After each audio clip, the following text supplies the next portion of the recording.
hand-eye coordination. So I played soccer growing up, and I did gymnastics as well. I was a pretty good runner, so I like to stick to soccer. And right when I started swimming, I literally lost all of my coordination. Like I trip over the soccer ball and I couldn't kick straight, and so I gave up everything else pretty quickly. I would like to say I'd do soccer if I didn't swim, but I think I'd be pretty terrible at it. Yeah.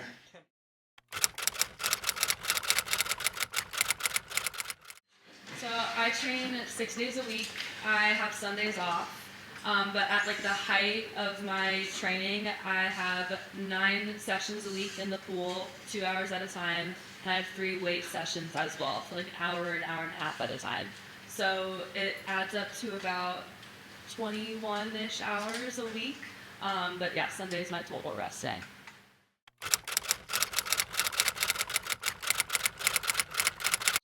Yeah, for sure. I mean, I think it was the COVID pandemic for sure. Like, I guess another interesting example is I committed to swim collegiately at Stanford University. So I made that commitment in the summer before my senior year of high school, and so I was so ready to go to Stanford, have my college experience there, XYZ. COVID hits, I take a gap year.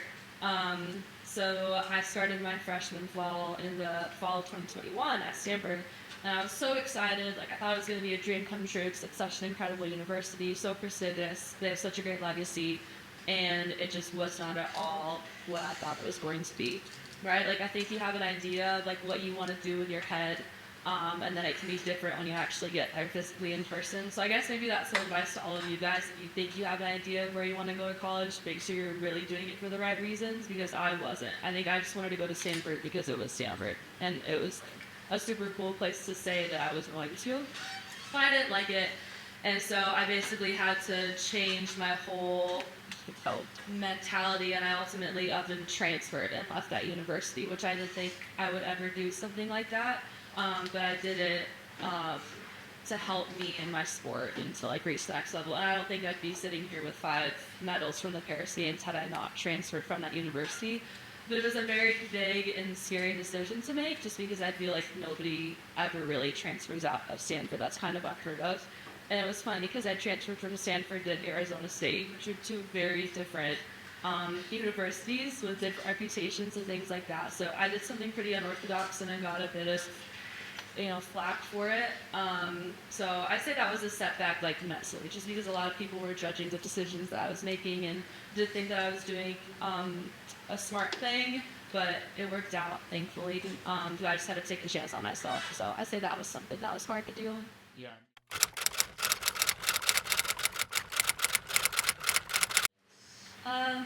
I think I have a lot of things that I really enjoyed about it.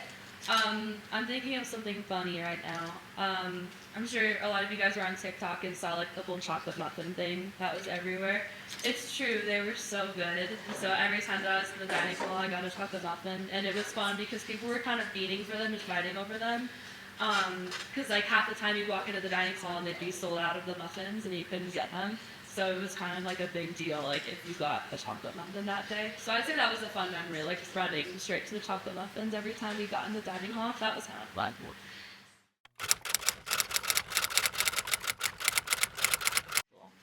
That was definitely really difficult.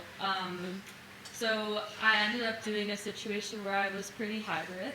So I had some classes online, and then I had my more important classes in person. Like I can't teach myself AP calculus online, so I had to go in person for that class, and AP literature and AP physics and things like that. But my electives I did online, so that I could do like a half and half deal, so I could have more time to train and travel and things like that. But it was a hard balance for sure, and I'm pretty thankful. The vast majority of my teachers were very understanding if I had to miss class and things like that. But there's always a couple of teachers, I'm sure you guys can relate to this, that are just, sticklers. And like they make your life difficult if you need to leave school. And so I had a couple of those problems as well. But yeah, for the most part, I am really grateful that my teachers were really collaborative with me and understood what I was doing and training. So they helped me out. But yes, I did have to find a balance of like, okay, I could do some things online and then some things I have to do in person. So it took a couple of years to figure it out. Freshman year was brutal figuring out that balance, but we worked out for that.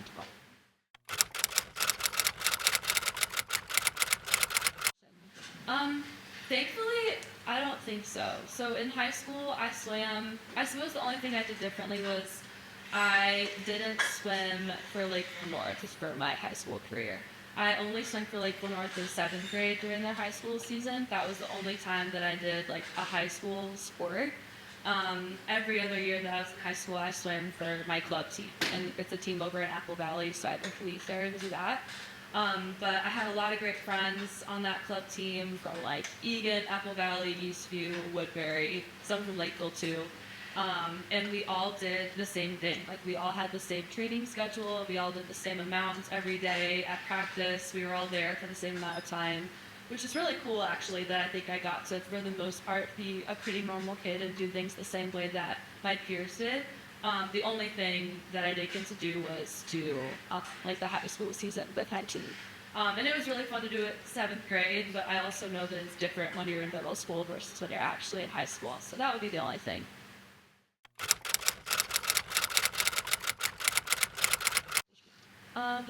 Probably these two Olympic gold medal stuff. Yeah, that's what I'm most proud of for sure. And it was a dream of mine for like as long as I can remember. And yeah, to have finally like gotten to that point after being in this sport for like 14 years. I'm 22 now. So to be doing this sport competitively since I was 8 years old and then to reach this point was really special and gratifying.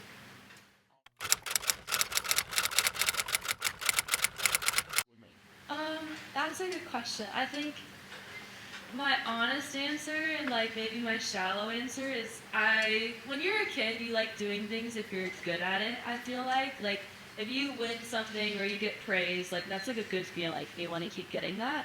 And swimming just always made sense to me. Like at my very first swim meet ever, I like won 3 different things and I felt so cool like winning something, you know, like it's fun to get a little medal or a ribbon and your parents telling you that they're so proud of you. Like when you're 8, that means a lot, and I wanted to continue that feeling. So I would say I credit it to that. I won something the first time that I did it, and I was like, all right, I'm all or nothing. So that's why.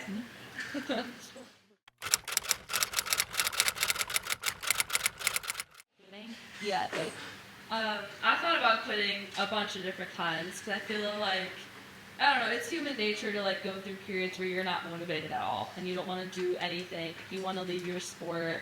And I had so many like times in my life growing up, like when I was like 10, 11, I remember right when I turned 13, I wanted to quit. I wanted to like do gymnastics randomly at 13. I don't know why. I wanted to make such a weird like sports swap, but yes, it's a very normal thing, I think, to want to quit or take yourself down a different path.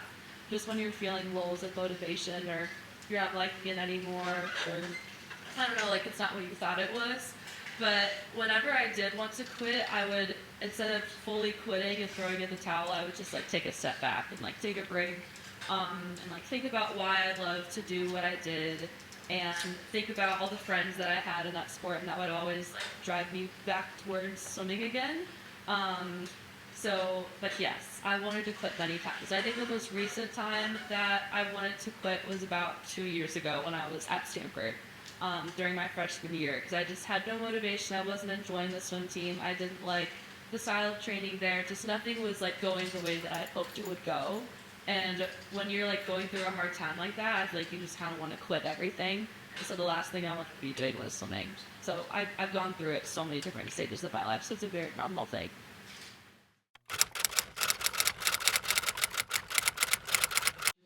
I graduated in 2020, and I had a very weird year because of COVID. So I did the last 3 months of my senior year from my bed every single day. And yeah, no graduation. It was all virtual, no prom, no anything like that. So yeah, it was a bizarre graduation year.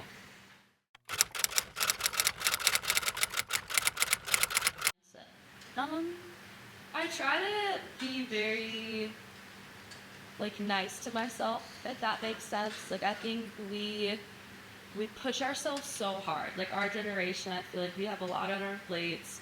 We have school to deal with. We have all of our extracurriculars to deal with. A lot of us, like had jobs growing up, so we just had a lot to do. I feel like it's easy to like be very hard on yourself and ask too much of yourself all the time and just spread yourself really thin. And that's like what creates burnout ultimately in your sport, in your career, with your hobbies, with your friends, with anything. And so I think I've really tried to adopt a mindset of like being nice to myself, being patient with myself and my goals, and like listening to my body and giving myself rest when I need it. And I know that like for you guys sometimes that's hard, because if it's a Thursday and you're like, oh, I really want to rest today, but you have a 12-hour day in front of you and you have school from 8 to 3 and then practice and then other things you have to deal with, sometimes that can be really hard.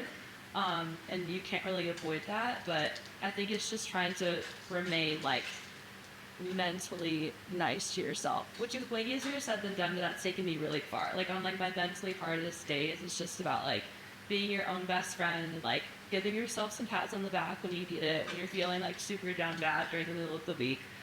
So all those things really help me. But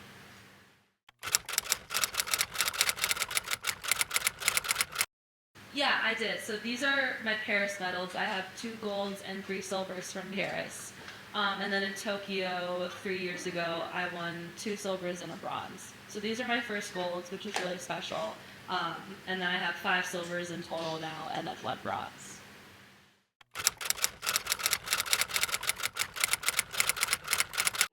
Yeah, I used to struggle a lot with pressure and nerves and like not believing in myself, like yada yada yada. I feel like we can all relate to that too. Um, but I think going back to that thing about mindset, where I had to like make a switch and just start being nicer to myself and recognizing like, yeah, I can feel pressure and I can feel nerves and adrenaline before a race or competition or whatever, but ultimately like we're not going to war, like this isn't life or death. And I think sometimes our bodies like fight or flight, in our body, like our nervous system can't distinguish like a serious event, like a life or death situation, versus like just a sports competition. And so I think since I've learned and adopted that mentality, I've been able to like hone my nerves in a more positive way, if that makes sense. Because you're always going to get nervous before something that like really matters, right? Like a game, a competition, a test, like whatever it is. But I think like being able to recognize and separate your feelings and being like, okay, like yes, this is important, but ultimately nothing's going to change if this doesn't go the way I want it to. When sometimes in your body it really can feel like it's the end of the world if something doesn't go well. Like the feeling is scary. Like I think we can all relate to it. We've all felt that before. But yeah, since I've made that distinguish, I've figured out that separation. I felt a lot less pressure, and I've been able to have a lot more fun with it. And I feel like it's been easier to rise to the occasion of like pressure and expectation and competitions, instead of letting it, like feel like a big weight on my shoulders to keep feeling like I'm getting crushed by it. If that makes sense. That I think was a huge like light bulb moment for me. Like this matters, but it's not life or death. That was like a huge aha thing for me.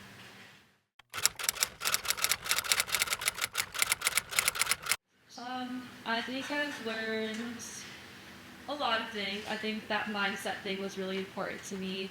And I think I've learned also that I'm a lot more than just an athlete and a swimmer. I think for my whole life, and like high school included, I didn't do much of anything in high school, like in terms of like socializing. I was very checked out and didn't have a ton of friends at my school. All my friends were in swimming, and I didn't do any of the extracurriculars at school. And I feel like my identity in Lakeville and like my peers at North, I was just like Regan, the swimmer person, which like is fair because that was a big part of my life. But I think I couldn't separate my identity from swimming for a really long time, and that got difficult. And so I think I don't know, I had to make that switch too. I think I learned while preparing for this Olympics that I'm a lot more than just a swimmer, which is it's really hard too, because I think a lot of us can attribute like our self-worth and our self-esteem and a lot of our personalities and like what we think of ourselves based on how we're doing in our extracurriculars or our sports or whatever. And like if you have a bad game or a bad meet or whatever, then I think it could really tank your self-esteem and make you feel like you're less than what you are. And I struggled with that for so long. And so when I finally again made that switch, like around the same time that I was making that mindset switch, like what we talked about in the last question, I think I learned like, okay, yeah, this is something that I do, but it's not who I am. And like, if it doesn't go that well, it doesn't need to like ruin my whole life, you know? Like, 'cause it can really feel like it's a big deal when things don't go your way. Like in high school, middle school, like whatever competition level you're at, like I think it can still really affect you. And so when I learned that, that made the process a lot more enjoyable too. Very keen on this. Yep.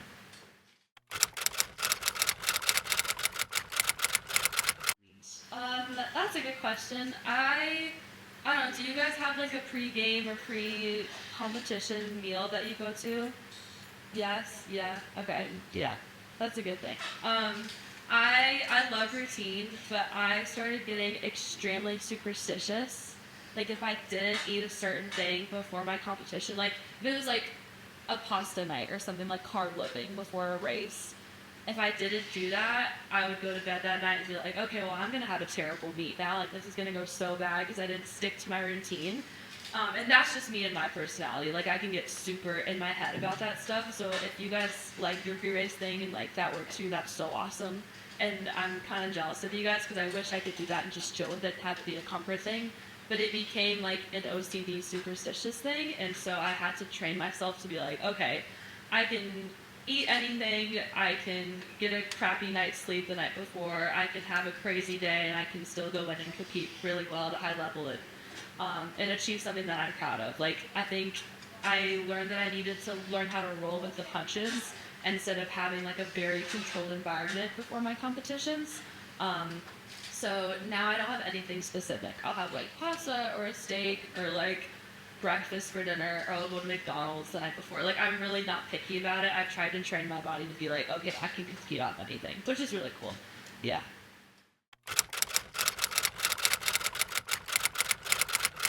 Yeah, I did really like Paris. I'd never been to France before. I don't know if any of you guys have here been to France or Paris or Europe in general. Um, but I haven't spent very much time in Europe at all. And so yeah, that was my first time there. First time seeing the Eiffel Tower, the Arc de Triomphe, and everything like that. So that was really cool to experience. And I really just enjoy like experiencing new cultures. I think that's super fun. So I did like it. I think the only thing that surprised me about it was Paris looks like a very specific way over social media, right? Like I feel like when we all think of Paris, we think of like we meet in Paris, like you know, like the classic stuff. And going there, I realized it was just a very big like metropolis. Like it was also like a dirty city. Like there were high rises everywhere. It looked like Minneapolis, New York City, like different big cities. And I think that surprised me, which maybe that was really ignorant of me, but I just imagined it being like the Paris that we all see in movies or TV and stuff. So it was different than what I thought it was going to be, but it was so good.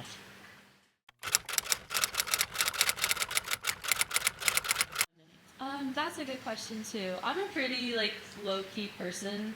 Like I said, like throughout high school, like swimming was like basically all I did because it was all I wanted to do. And I was like, I don't really need to like hang out with other people or like have other hobbies, blah blah blah.